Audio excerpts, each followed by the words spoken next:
देखिए, असल में जो केमिकल इंजीनियरिंग का शोबा है जो कि चंद साल पहले शुरू हुआ था और उस वक्त ज़्यादा फोकस होता था मैकेनिकल इंजीनियरिंग के ऊपर, सिविल इंजीनियरिंग के ऊपर और पाकिस्तान के अंदर, लेकिन जब से इंडस्ट्रियलाइजेशन आई है और उसका इनकलाब आया, आपने देखा कि इस वक्त अब ज़्यादा फोकस है फूड इंडस्ट्रीज के ऊपर, केमिकल इंडस्ट्रीज और दूसरी जो दीगर इंडस्ट्रीज हैं जो लाइक आप कह लें कि पेंट इंडस्ट्री है। तो केमिकल इंजीनियर्स का रोल जो है हर इंडस्ट्री के अंदर कमोबेश है। कई इंडस्ट्रीज में ज़्यादा है, लाइक फूड इंडस्ट्री और केमिकल डायरेक्ट रोल्स है, लेकिन इसके साथ साथ जो है बाकी इंडस्ट्री के अंदर भी उनका कोई लिमिटेड रोल जरूर है। अब ये जो Bahria university of engineering and technology ने जो ऐसा इनिशिएटिव लिया है, जिसमें फर्स्ट इंटरनेशनल कॉन्फ्रेंस इन्होंने बुलाई है केमिकल इंजीनियरिंग के ऊपर, ये एक बहुत बड़ा कंट्रीब्यूशन है जिसमें इन्होंने मुख्तलिफ कंट्रीज से जो स्कॉलर्स हैं, पाकिस्तान के अंदर से मुख्तलिफ यूनिवर्सिटीज़ के स्कॉलर्स हैं और जो PhD हज़रात हैं, एकेडमिया से लोग हैं, उनको इन्होंने बुलाया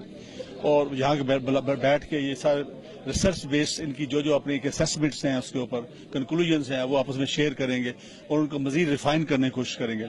जिसका अल्टीमेटली मैं समझता हूँ कि जो हमारा फ्यूचर है वो है 2-3 चीज़ों पे बेस कर रहा है। एक तो ज़ाहिर बात है फूड इंडस्ट्री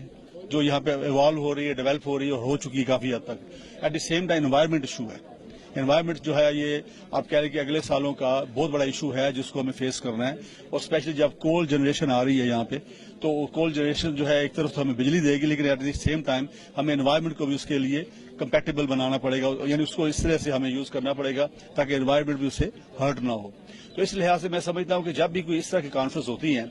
जहाँ पे मुख्तलिफ किस्म के मुख्तलिफ ख्यालात के लोग जो हैं, इंटेलेक्चुअल्स जो हैं, जब आते हैं तो आपस में जब शेयर करते हैं, तो इस सूरत में फिर ये होता है कि वहाँ पे नई नई चीज़ें एक सामने आती हैं, एक दूसरे का पॉइंट ऑफ व्यू सामने आता है। वो एरिया जो कि वो शायद एक सिंगल मैन जो है या सिंगल माइंड जो है वो शायद उस तरफ ना पहुँच सके, वो जब मल्टी माइंड्स वहाँ पे बैठ के उसके ऊपर डिस्कस करते हैं तो उसमें कई डायमेंशन जो हैं वो उसमें अनर्थ होती हैं, एक्सपोज होती हैं, जिसके ऊपर फर्दर काम किया जाता है। सो ओवरऑल मैं समझता हूँ Bahria university of engineering and technology में ये डॉक्टर असलम वकीली साहब ने एक बहुत बड़ा इनिशिएटिव लिया और इस तरह की इनिशिएटिव मैं समझता हूँ बाकी यूनिवर्सिटीज जो हैं उनको भी